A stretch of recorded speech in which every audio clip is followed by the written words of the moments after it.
জয় ভবা। যেখানে শেষ করেছিলাম সেখান থেকে আবার শুরু করছি। ভবা পাগলার জীবনী গ্রন্থ থেকে পরম গুরু ভবা পাগলা, তার থেকে পাঠ করছি, যেটা লিখেছেন তমনাথ বন্দ্যোপাধ্যায়। প্রকাশক গুরুকৃপায় আমার হাত দিয়ে প্রকাশিত হয়েছে।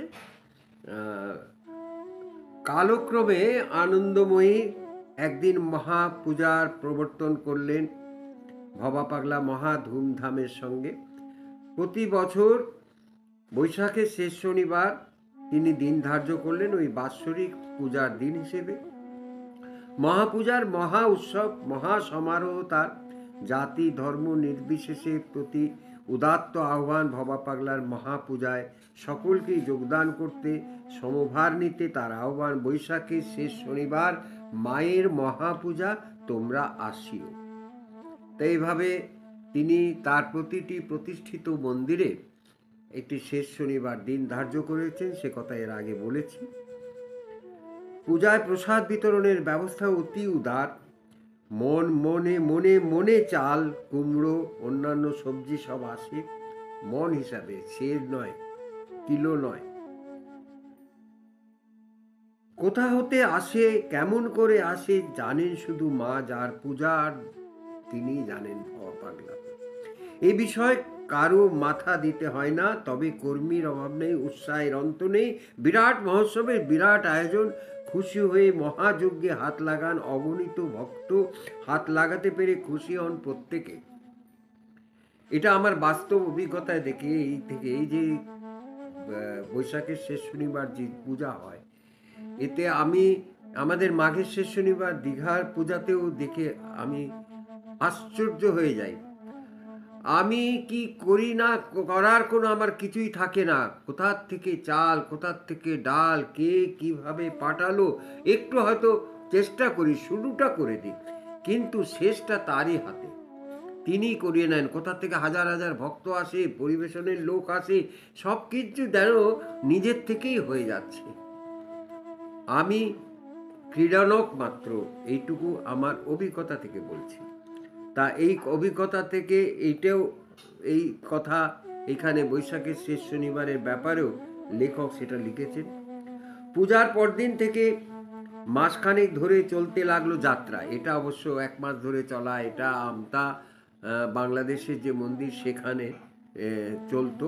মানে পূজা হয়ে গেল কিন্তু তারপরে 1 মাস ধরে।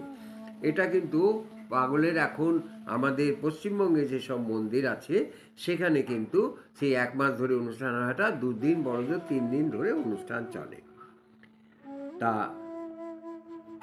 নাটক, থিয়েটার, যাত্রা প্রভৃতি উৎসব, একাধারে ধর্মকর্ম, আনন্দ উপভোগ প্রাণকেন্দ্র হয়ে উঠল ভবা পাগলার প্রতিষ্ঠিত এই কালী মন্দির। এটা ভবার এই আনন্দময়ী মায়ের মন্দির, যেটা বাংলাদেশ ঢাকা আমতা অঞ্চলে আমতা গ্রামে আছে।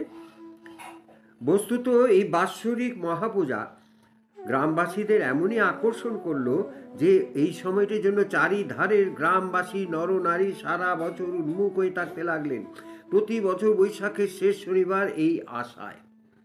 সত্যি আমরা এই পশ্চিমবাংলা থেকে যাই, আমরা ভবা পাগলার বড় নাতি শিকু এখনো ওখানে শিকু চৌধুরী না, সঞ্জয় চৌধুরী পূজা করেন, তার সঙ্গে আমরা 10-12 জন মিলে প্রতি বছর এখন গিয়ে থাকি। সত্যি আশ্চর্য হয়ে যায়। সে আমতা গ্রাম একটি প্রত্যন্ত গ্রাম আর বালিয়াটি অঞ্চলে, কিন্তু সেই ধামরাই থেকে মেন রাস্তা, ঢাকা থেকে যদি কাউকে জিজ্ঞাসা করা হয়, ধামরাই থেকে জিজ্ঞাসা করা যায় ভবা পাগলা নাম বলার সঙ্গে সঙ্গে ও ও ওই মেলা, ভবা পাগলা মেলা, যান ওদিক দিয়ে যান। এই কোথার থেকে কোথায় প্রতিটি মানুষ যেন জানে সেই মেলার কথা আর ওই বৈশাখের শেষ শনিবার। অথচ সেখানে শতকরা বোধহয় 90-এর অধিক কিন্তু মুসলিম সম্প্রদায়, কিন্তু তারা ভবা পাগলার এই মেলা সম্বন্ধে আজও এত তার সুখ্যাতি, সেই কথাটা আমি নিজের ব্যক্তিগত অভিজ্ঞতা থেকে আমি বলছি। যাই হোক, চারিদিক থেকে নরনারী সারা বছর উন্মুখ হয়ে থাকতেও প্রতি বছর বৈশাখের শেষ শনিবারটির আশায়।